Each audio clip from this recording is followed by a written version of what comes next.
नमस्कार, आप देख रहे हैं लाख टके की बात यानी दिन की सभी बड़ी खबरें। मैं हूं आपके साथ अजय वत्स और बुलेटिन की शुरुआत करते हैं बड़ी खबर के साथ ही।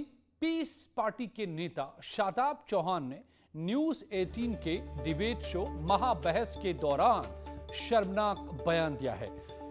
उन्होंने वीर सावरकर के लिए अपशब्द कहे हैं। आज थोड़ी देर पहले महाबहस के दौरान वीर सावरकर के लिए अपशब्द कहा। बीजेपी ने मांग की है कि शादाब चौहान माफी मांगे। गद्दारे हिंद सावरकर तक चले जाइए, बाद में चले जाना कहीं और दूसरी बात यह है कि एटीएस सेंटर खोलने से पहले अपनी जिहादी जबान से वीर सावरकर का नाम लेने की जाहिलियत मत करो। आपने अपनी ये जाहिलियत भरी जबान जो है अपने मुंह के अंदर रखो। गद्दारे हिंद सावरकर, वीर सावरकर के बारे में इस प्रकार की जिहादी मानसिकता अपनी दिखाना बंद करो। और बीजेपी ने शादाब खान के इस बयान की निंदा की है। ये बहुत आक्रोश में डालने वाला है कि इस देश के स्वतंत्र वीर सावरकर के बारे में इस प्रकार की अपमानजनक टिप्पणी की जाए। स्वतंत्र वीर सावरकर ने जिस तरह से काले पानी की सजा को भोगा, इस देश को आजाद कराने के लिए बैल की जगह कोल्हू में फिरना अपने आप को स्वीकार किया, और ऐसे स्वतंत्र वीर सावरकर के बारे में आज कोई इस प्रकार की अपमानजनक टिप्पणी करे, यह आक्रोश से भर देता है। ऐसे लोगों के खिलाफ कठोर कानूनी कार्रवाई होनी चाहिए जो तालिबान के समर्थक होते हैं और इस देश की स्वतंत्रता के लिए, आजादी के लिए लड़ने वाले, मरने वाले स्वतंत्र वीरों का अपमान करने का काम करते हैं। मुझे लगता है कि जो लोग सावरकर को वीर कह रहे हैं, आज वो खुद इस बात को बताएं कि जब कांग्रेस पार्टी और देश के क्रांतिकारी लोग अंग्रेजों के खिलाफ, अंग्रेजों की सत्ता को उखाड़ फेंकने के लिए लड़ रहे थे, जान की आहुति दे रहे थे, बलिदान दे रहे थे, त्याग कर रहे थे। और अब बात करते हैं तालिबान से जुड़ी बड़ी खबर की। प्रधानमंत्री आवास पर सीसीएस की बड़ी बैठक हुई। करीब 1.5 घंटे तक चली बैठक में अफगानिस्तान को लेकर चर्चा की गई। बैठक में गृह मंत्री अमित शाह, रक्षा मंत्री राजनाथ सिंह, एनएसए अजीत डोभाल मौजूद रहे।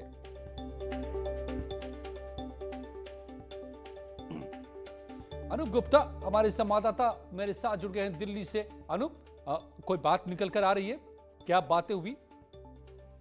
देखिए अजय, आपको बता दूं कि अफगानिस्तान में जो स्थिति उत्पन्न हुई है, उसके बाद जिस तरीके से भारत सरकार वहां भारतीयों को लाने के लिए जो लगातार प्रयास कर रही है, उस पूरे मसले पर आज प्रधानमंत्री आवास पर कैबिनेट कमेटी ऑन सिक्योरिटी की बैठक हुई, जिसमें गृह मंत्री अमित शाह, रक्षा मंत्री राजनाथ सिंह, अजीत डोभाल और अधिकारी मौजूद थे। और जो सूत्र बता रहे हैं कि उनके मुताबिक सबसे पहले प्रधानमंत्री नरेंद्र मोदी जानना चाहें कि वहां की स्थिति अभी क्या है और किस तरीके से जो भारतीय वहां रह रहे हैं, जिस तरह से जो काम करने वाले भारतीय रह रहे हैं, उसको किस तरीके से सुरक्षा प्रदान की जा रही है और उसको निकालने में किस तरह से मदद की जा रही है। आपको बताऊं कि लगातार अजीत डोभाल अमेरिका के एनएसए के साथ टच में है और जो मदद मिल सकती है उसकी लगातार कोशिश की जा रही है। लेकिन आपको बताऊं कि जो सूत्र बता रहे हैं कि लगातार प्रधानमंत्री नरेंद्र मोदी पूरी स्थिति पर नजर बनाए हुए हैं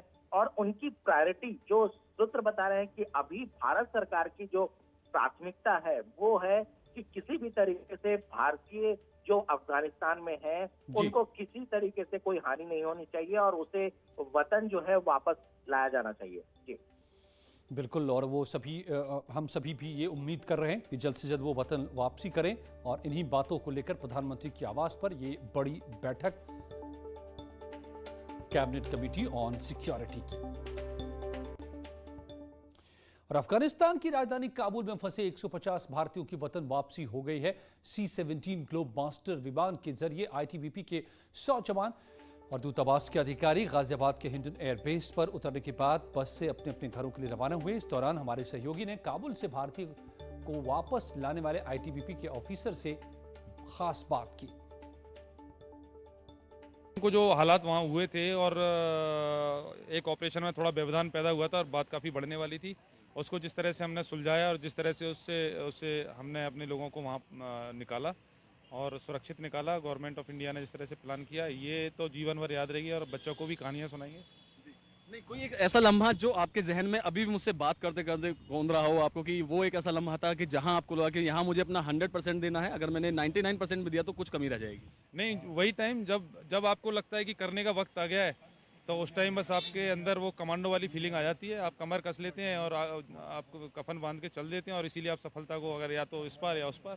तो आज हम किस्मत है और हमारे लोगों की मेहनत है, दिन रात की मेहनत है, हमारी ट्रेनिंग है और हमारे पिछले शहीदों का गौरव है हमारे साथ में, जिसकी दम पर आज हम ये करके आए हैं। जिस चीज़ के लिए देश ने भरोसा किया था, इतनी चिंताएं देश की थी पिछले 4 दिनों से, आज उस चिंताओं को हमने ख़त्म किया और सारे लोगों को लेकर आए हैं, और ये गर्व हमें हमेशा रहेगा। एक कमांडो ने अपना फर्ज निभाया, देश के लिए अपना फर्ज निभाया।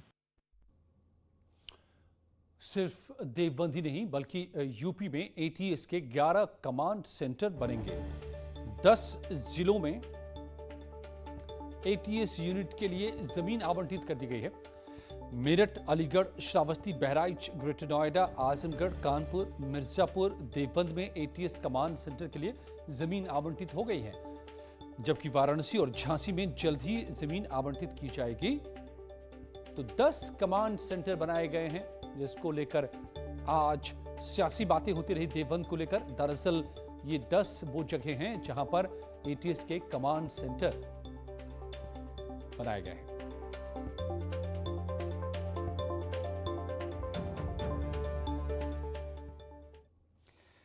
और वहीं इस मामले पर ADG law and order Prashant Kumar का क्या कहना है, ये भी सुनिए।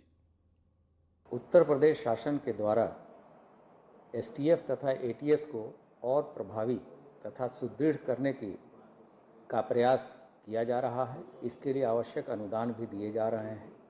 इसी के क्रम में एटीएस के द्वारा विभिन्न जगहों पे भूमि का चयन करके भूमि अधिग्रहित भी की गई है, जिसमें कि मेरठ, इंडो नेपाल बॉर्डर पर बहराइच, श्रावस्ती तथा आने वाले नए जेवर एयरपोर्ट, देवबंद तथा अन्य महत्वपूर्ण जगहों पे जो कि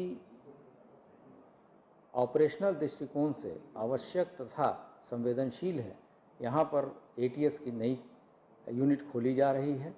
जहाँ पर हमें ज़्यादा जगहें मिलेंगी वहाँ हम स्पॉट ट्रेनिंग का भी सेंटर बनाएंगे, और जहाँ आवश्यकता होगी वहाँ हम उस ट्रेंड स्क्वाड को तथा अपनी नॉर्मल यूनिट को स्थापित करेंगे। प्रधानमंत्री नरेंद्र मोदी ने टोक्यो पैरा ओलंपिक में हिस्सा लेने जा रहे भारतीय खिलाड़ियों से वर्चुअली संवाद किया। इस दौरान उन्होंने सभी खिलाड़ियों से बिना दबाव के खेलने को कहा और उनका हौसला बढ़ाया। पैरा ओलंपिक्स में यूपी के 7 खिलाड़ी हिस्सा लेंगे। नोएडा के डीएम सुहास एलवाई भी पैरा ओलंपिक में हिस्सा लेंगे। आपको बताएं कि ये आयोजन 24 अगस्त से 5 सितंबर तक टोक्यो में होगा। भारत की तरफ से 9 स्पोर्ट्स इवेंट में 54 खिलाड़ी देश के लिए पदक जीतने की कोशिश करेंगे। मैं बहुत गौरवान्वित महसूस करता हूँ। देश के लिए खेलना अपने आप में एक बहुत प्राइड की बात है, बहुत गौरव की बात है। पैरालंपिक्स में बैडमिंटन जैसे कॉम्पिटिटिव स्पोर्ट में क्वालिफिकेशन करना ही मेरे लिए एक बहुत खुशी की बात है। मैं टोक्यो एक खुले मन के साथ जाना चाहता हूँ, अपना बेस्ट मैं देना चाहता हूँ, and destiny has always been kind to me. तो बाकी मैं हमेशा ये सोचता हूँ कि जो हमारा बेस्ट अगर देंगे तो रिजल्ट जो आएगा तो पॉजिटिव ही आनी चाहिए। 16 अगस्त से शुरू हुई बीजेपी की जन आशीर्वाद यात्रा देश के अलग अलग हिस्सों में जा रही है। यूपी के सीतापुर और बस्ती से बीजेपी की जन आशीर्वाद यात्रा की तस्वीरें आपको हम दिखा रहे हैं। सीतापुर में लखीमपुर जाते समय केंद्रीय गृह राज्य मंत्री अजय मिश्र का रामकोट चौराहे पर जोरदार स्वागत किया गया। इस दौरान केंद्रीय गृह राज्य मंत्री ने एसपी बीएसपी पर निशाना साधते हुए कहा कि दोनों ही पार्टियां अब खत्म हो गई हैं, अब उनके पास कुछ नहीं बचा है। केंद्रीय गृह राज्य मंत्री ने दावा किया कि 2022 में बीजेपी 350 सीटें जीतकर सरकार बनाएगी। उधर केंद्रीय वित्त राज्य मंत्री पंकज चौधरी ने पूर्वांचल में बस्ती से जन आशीर्वाद यात्रा की शुरुआत की। इस दौरान यहाँ जगह जगह बड़ी संख्या में लोग स्वागत के लिए पहुंचे और मंत्री जनता तक पहुंचकर सरकार के कामकाज को उन्हें बता रही है। देखिए, सपा बसपा के पास कुछ बचा है नहीं। अब वो प्रबुद्ध सम्मेलन करें चाहे जो सम्मेलन करें, उनकी जनता ने भारत माता की भारतीय जनता पार्टी के साथ सभी वर्ग, सभी जाति, सभी धर्म साथ में है और हम 350 से ज्यादा सीटें लेके सरकार बनाने जा रहे हैं। वहीं बीएसपी लगातार ब्राह्मण सम्मेलन को धार दे रही है। भगवान राम की नगरी अयोध्या से शुरू हुआ इस सम्मेलन का सफर भगवान शिव की नगरी काशी पहुंच चुका है। सम्मेलन को संबोधित करते हुए बीएसपी के महासचिव सतीश चंद्र मिश्र ने राम राग छेड़कर राजनीति को नई धार देने की कोशिश की है। उन्होंने बीजेपी पर निशाना साधते हुए कहा है कि राम मंदिर बनाने के लिए कुछ नहीं किया गया। भूमि पूजन को 1.5 साल हो गया है, लेकिन अभी तक कोई काम पूरा नहीं हुआ है। अपनी पार्टी के लोगों को भेज दिया इन्होंने, वो कहा कि झोला लेकर के जाओ और सबसे पैसा मांगो। झोले में पैसा लेकर के आओ, लाखों की संख्या में नहीं, 10,000 करोड़ करीब इन्होंने एक साल में इकट्ठा कर लिए मंदिर के नाम पे। पर वो जो पहले लाखों करोड़ इकट्ठा किया था और ये 10,000 करोड़ रुपया गया कहां, किस जगह गया? वहां तो अभी कार्य भी शुरू नहीं हुआ। सुल्तानपुर में एक पिता पिछले 17 दिनों से अपनी मृतक बेटे का शव डीप फ्रीजर में रखकर न्याय की मांग कर रहा है। पीड़ित अपने बेटे की हत्या की आशंका जताते हुए दोबारा पोस्टमार्टम कराने की मांग कर रहा है। दरअसल कूरेभार थाना इलाके के पूरे सूबेदार पाठक गांव के रहने वाले शिव प्रसाद पाठक का बेटा शिवांश दिल्ली में काम करता था। यहीं पर उसने गुरमीत नाम की लड़की से शादी की थी। इसी बीच 1 अगस्त को संदिग्ध परिस्थितियों में शिवांश की मौत हो गई। परिजनों का आरोप है कि शिवांश की पत्नी और सहयोगी वरुण ने संपत्ति की लालच में इसकी हत्या करवा दी है।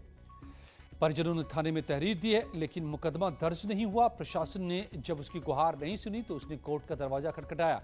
फिलहाल अब न्यायालय दोबारा पोस्टमार्टम का आदेश देगा या नहीं, इस पर परिवार की निगाहें टिकी हुई हैं।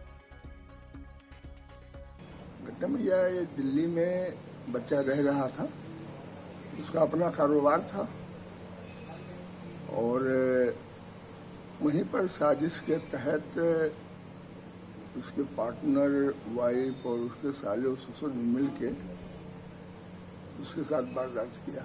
मैं चाहता हूं कि उचित न्याय मिले। जो दोषी हैं उनको उचित सजा मिले।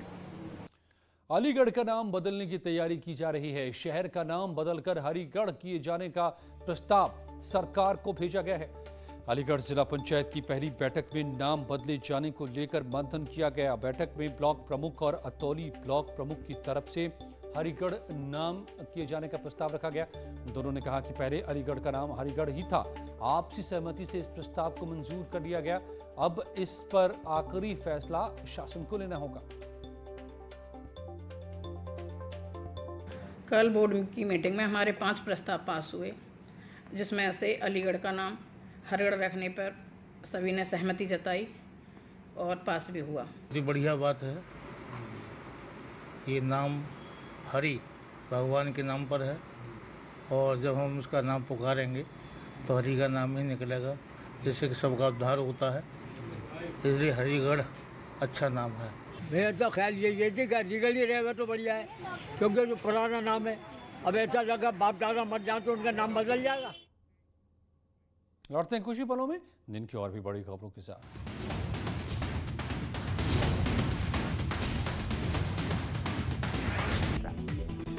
बीएसपी पे महासचिव सतीश चंद्र मिश्रा का